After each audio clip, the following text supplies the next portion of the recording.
তুমি এমন ভাবে আল্লাহর ইবাদত করবে যেন তুমি আল্লাহকে দেখতে পাচ্ছ। কথা বুঝতে পারছেন? খুব ডিফিকাল্ট, কথাটা বলা সহজ, আমল করা খুব ডিফিকাল্ট। তুমি এমন ভাবে আল্লাহর ইবাদত করবে যেন তুমি আল্লাহকে দেখছো। ওয়াইল্লাম তাকুন তারাহ ফাইন্নাহু ইয়ারাক। যদি তুমি আল্লাহকে দেখতে না পারো তাহলে জেনে রাখবে আমি রাখি না কেন।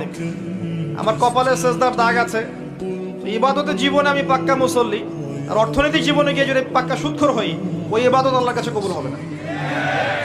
শেষ বয়সে গিয়ে 10টা চিল্লা দিয়ে আর 10টা উমরা করে আর 10 বার হজ করে আলহাজ টাইটেল লাগিয়ে কোনো লাভ নাই, কারণ আপনার রিজিকের সোর্সটা হারাম। আমি দুনিয়াতে এসেছি কেন? এক সময় তো আমি ছিলাম না, আবার এক সময় আমি থাকবো না। কেউ এসে চিরস্থায়ী হতে পারে নাই, তো আমরাও পারবো না। তো আল্লাহ পাক আমাদেরকে সৃষ্টিটা করলেন কেন? আমার কাছে আমার রব কি চান? আমি যদি না থাকতাম তাহলে আমার পরিবার চলতো কিনা, আমার সমাজটা চলতো কিনা, আমার শিক্ষা ব্যবস্থাটা চলতো কিনা, আমার দেশটা চলতো কিনা, এই বিশ্বের ঘূর্ণন চলতো কিনা, আর্নিক গতি চলতো কিনা, থেমে যেত? উত্তর না। ওহে মুসলিম ধরো কুরআন, ওতে রাখো তোমার ঈমান। নাও তুমি এখানে সঙ্গ তোমার আছেন আল্লাহ মহান। ওহে মুসলিম ধরো কুরআন, ওতে রাখো তোমার ঈমান। নাও তুমি এখানে সঙ্গ তোমার আছেন আল্লাহ মহান।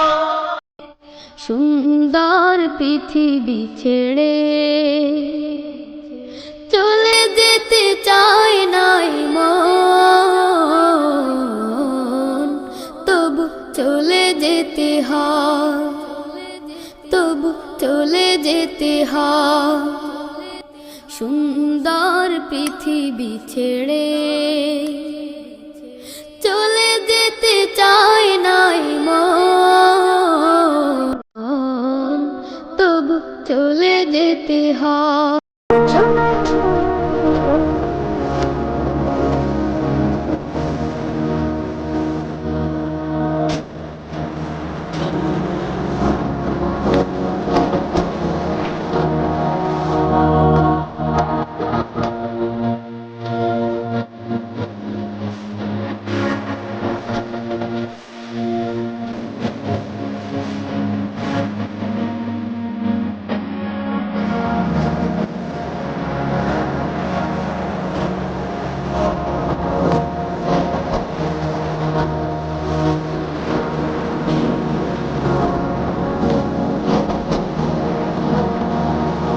আচ্ছা কমছে আল্লাহ বড় না মানুষ বড়?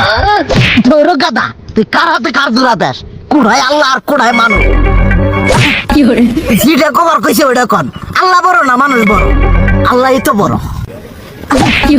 আল্লাহ বড়, তাহলে আল্লাহর কথা না হই না মানুষের কথা শুনেন কে? তুই কি কইতাছস? কি আর আল্লাহর কথা মানে না মানুষের কথা মানে? হ্যাঁ, কি আর মানুষের কথা শুনেন তাই না? আমনে যে ওইদিনকে ডায়াবেটিসের রোগ নিয়ে যে হাসপাতালে গেলেন, ডাক্তার আপনার কত কিছু খাবার না করলো, সব কিছু না খাই এখন চলতেছেন। তাহলে আল্লাহ যে আপনারে কইছে যে হারাম খাবার না, সুদ খাবার না, কই আপনি তো কাম কাজ বাদ দিয়ে এলাকার মধ্যে টাকা পয়সা না গায়ে খালি ওইলে দিয়েই খান। নিজেরা টিয়াও হালাল ভাবে কামাই করেন না, ওই সুদ তো না কয়টা টিয়া করে লাভ আহে ওইলে দিয়ে দিয়ে চলেন আর পেটা বড় বানাইছেন। শুনেন একটা কথা কই, হারামের কোনোদিন আরাম নাই। হালাল পথে রুজি রোজগার করেন, প্রয়োজনে এরা বেলা কম খায়েন, তাও শরীর পিণ্ডও ভালো থাকবো, কোনো রোগ বেদও হবো না, আরামও পাবেন, আল্লাহও খুশি থাকবো। তুই আমার এইভাবে বুঝাবি আগে কইলি না কে?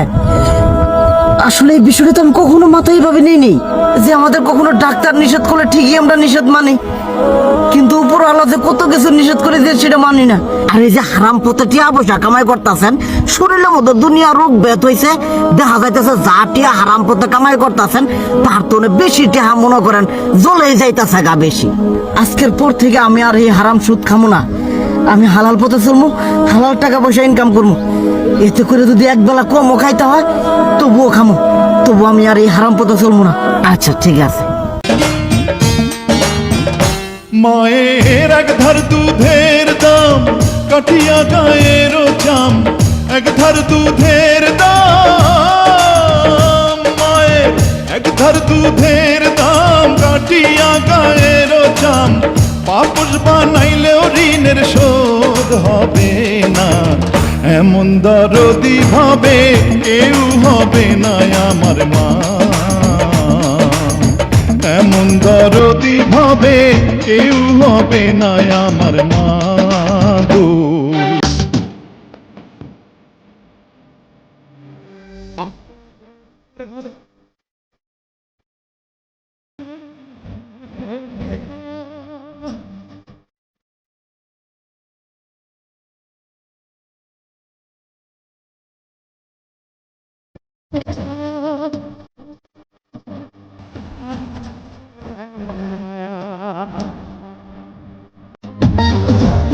সবার আগে আমি আমার আম্মা জানরে চিনি, সালাম তারে আম্মা জানরে কই আছেন যিনি। আম্মা জান ছাড়া জীবন আমার গোরস্থান, আম্মা জান চোখের মনি, আম্মা জান চোখের ধ্বনি।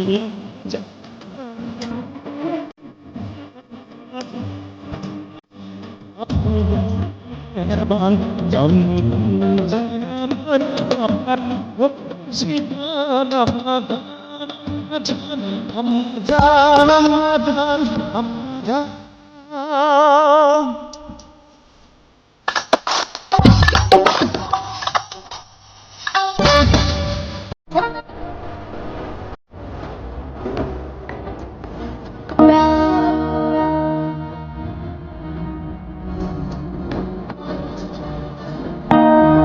উড়ান তোমার পথে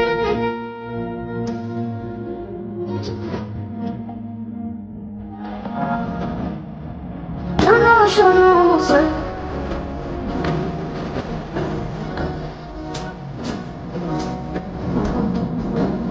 কেউ যদি আমার কষ্ট দেয় আমি বদলা নিতে চাই, ঠিক কি না?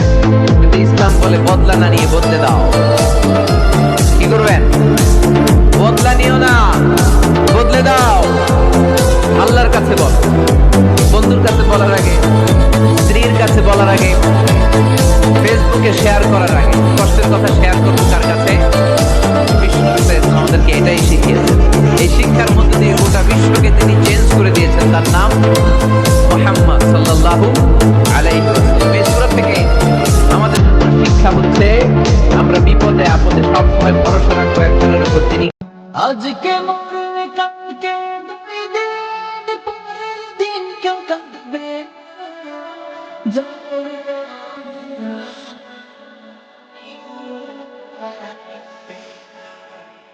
থাকতে সময় করো, ইমান করো খাটি।